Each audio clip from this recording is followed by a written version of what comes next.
Ladies and gentlemen, welcome to our brand new Affix Beguiling. I'm a little behind the times on this. Some of you have probably seen the videos, but for those of you who haven't, let's take a look at it. I've run a couple of dungeons with it. I'm going to be showing you Freehold right here because it's got the best examples I want to show you here. A lot of concern, especially amongst the people who've tested this, that the new Affix is actually going to heavily hurt Mythic Plus, certainly in the pug world, who are going to be dealing with Beguiling, right? These are the guys that are going to be really, if you're in a pug world right now, Reaping's just not that big of a deal, even if you're surprised by it, because it's mostly just AoE everything down, don't stand in the purple stuff, and dispel the tank, you're generally going to be okay, and you don't need much preparation to deal with Reaping. Once it happens, and even if it's a mistake, most of the time you can deal with it anyway. Beguiling is much more similar to Infested in terms of there are now 3 new adds, these emissaries, that will be present in your Mythic Plus dungeon.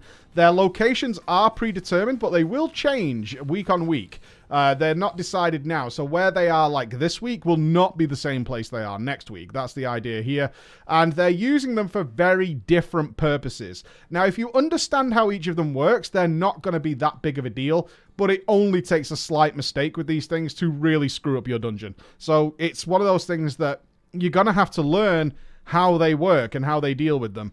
So the new emissaries are the Enchanted Emissary. This is likely to be the one that causes pugs the most problem. The Void Touched Emissary, which is not exactly an elegant way of introducing something Blizzard wants to do with dungeons, and the Emissary of the Tides, which, as far as I'm concerned, is practically useless. So let's go through these then. The Pug Killer, the Enchanted Emissary.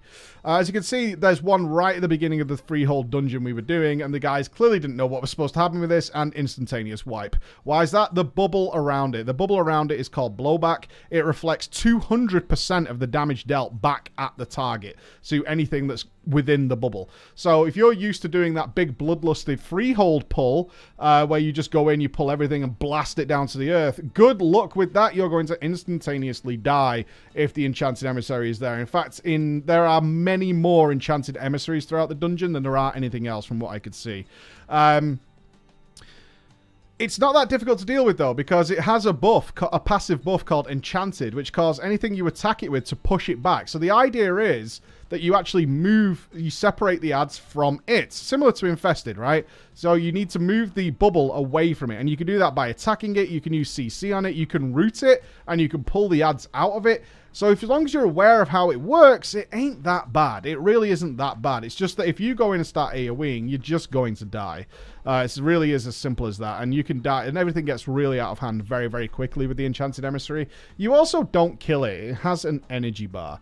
Once the energy bar runs out, it takes 30 seconds. It just leaves. It just goes. And this will happen even if you're wiping. So if he's she's casting the escape while you're wiping or something, she'll still cast it and it'll just disappear and it's gone. So it's not a mega issue, but certainly if you're trying to time your dungeon, having your group run in and wipe very quickly is going to be a big problem. So it's likely to be the one where people are just, you know, people who are used to going into a pack and popping Blade Flurry, popping Whirlwind, popping big AoE, that's not going to work if there's an Enchanted Emissary there. So be aware of that. However, you can spam attacks on it and just push it out the group. One thing to note here, and this is true of all the emissaries, is if the emissaries are in combat, anything that goes near them while they're in combat, even if you didn't touch them, you didn't do anything to them, it doesn't matter. If something goes near them, and I have a really good example here with this Void Touched Emissary, if they walk near it, they're going to become in combat and you're going to get extra trash. So that's something you really want to be aware of. If you push the Enchanted Emissary in a certain place and it's near other adds, it's going to aggro them. If other adds should patrol near the emissaries, they're going to get in combat. Something you want to be aware of, something you're definitely going to have to think about. The next one is the inelegant solution I talked about, which is the Void Touched Emissary. Recently in an interview, Ian did say that he is looking for ways to change up how people tackle the dungeons. A lot of the dungeons have multiple ways of getting to certain areas. So Freehold's a great example of this again. Is if you were trying to reach the arena, there are a great number of ways you can go there. You can go past the pirates, you can go up to the left, you can go around the buildings. There's all different ways of reaching that spot. They're using the Void Touched Emissaries to force you to think about that. As far as I can tell, the Void Touched Emissaries are not designed to be dealt with. They're designed to be left out of combat. Don't go anywhere fucking near them. So what do? They spam an AoE shadow damage that is huge It's 60-yard radius, and every cast they do doubles the damage it does, which means you would just die. And that means the only way you can avoid it is by line of sight. You have to hide behind something. Now, the first one, as you can see here that I'm DPSing, was stood in the middle here. And it caused all kinds of problems for our group because, as you can see where it is, patrols and stuff go past there. So most people who've done freehold will probably pull this trash on the right-hand side and run straight past the pillar and deal with it there. The fact of the matter is, the Void Touch Emissary stays in combat for a huge amount of time, depending on how many ranged you've got. And we'll just keep aggroing stuff, which ultimately leads to wipes. So the only way we could dealt with this, because obviously now we realize you just shouldn't DPS it. You should just leave the fucking thing alone. And in fact, the reason that Void Touched Emissary is placed where it's placed is because Blizzard wants you to go around the left-hand side.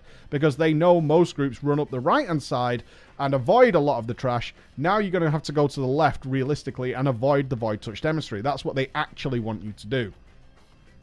So ultimately, I did end up killing it, which was totally inefficient and a total waste of time. But ultimately, I was the only ranged in the group, so eventually I kind of whittled it down and killed it.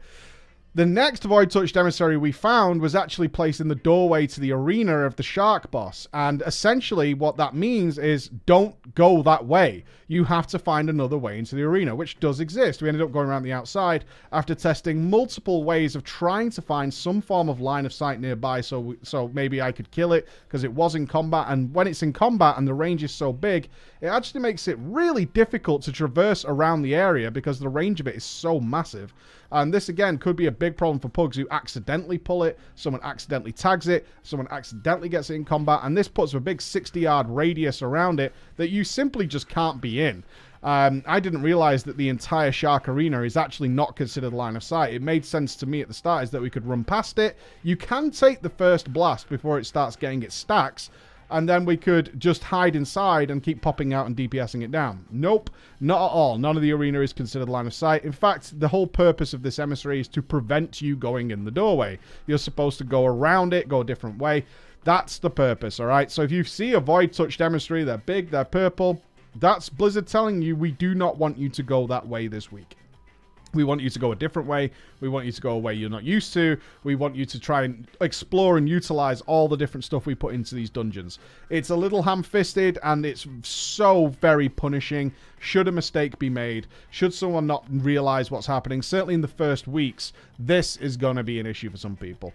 The final one in this emissary, the Tides, it has another bubble around it called Unstoppable, which makes the mobs immune to CC. I can only speak for myself, but we don't really use CC in Mythic Plus anymore, therefore, and it can be CC'd itself. You can sap it, you can roots it, you can do all kinds of stuff, but ultimately, didn't really see the purpose in this one at all. We just blitzed it down with everything else until it left, and that was the end of that. But that could be something that's more difficult in certain packs where you do want to CC, I suppose. Very similar to the ads that exist in Ital Desire, which also cast the same bubble that you can't CC them and stuff like that. So it makes them immune to crown control effects. Although I didn't check whether it makes them immune to silence effects, which it may do, which could become a problem. I'll be honest, I didn't actually check that. I'm only thinking about it now, so I should have checked that. Ultimately, Beguiling is certainly more frustrating than Reaping, and in some cases, it's going to be more frustrating than Infested. I don't think that's even in question. That's definitely going to be a thing. It makes I'm kind of okay with them making it so you use different routes in the dungeon. Because after you've done several Mythic Plus dungeons, you can be on autopilot, but for the most part, there are very, very few people who like Mythic Plus because they enjoy Mythic Plus and pushing keys and things like that. A lot of people do their Mythic Plus just for the chest reward. There's a few people who will spam Mythic Plus while they're gearing up, but very quickly you do end up in a scenario where you're just kind of doing it once per week for the chest reward.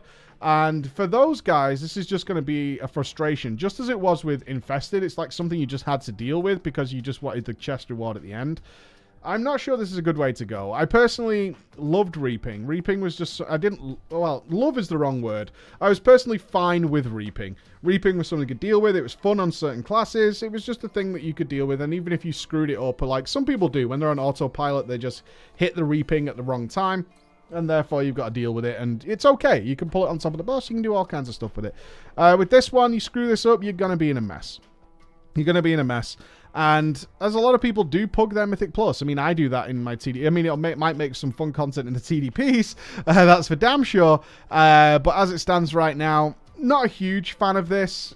I mean, it's okay, but it just feels frustrating rather than fun. And I think that's what it comes down to for many of us, is that it feels more frustrating than fun having to do this stuff, especially if you're just looking to get it out of the way.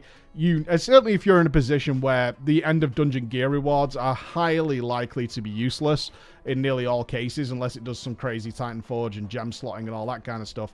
For a lot of people now who can access Mythic plus 10, they're quickly done with their gear at whatever level it's going to be. I think it's 430 or 420 at the end of the dungeons in Season 3. But once you get past that, you're just there to get it done and get out again. And for those guys, I think they might be relatively unhappy with how this goes, but we shall see. Thank you very much for listening, ladies and gentlemen. Look forward to your Beguile, maybe. I'll see you again. Bye-bye.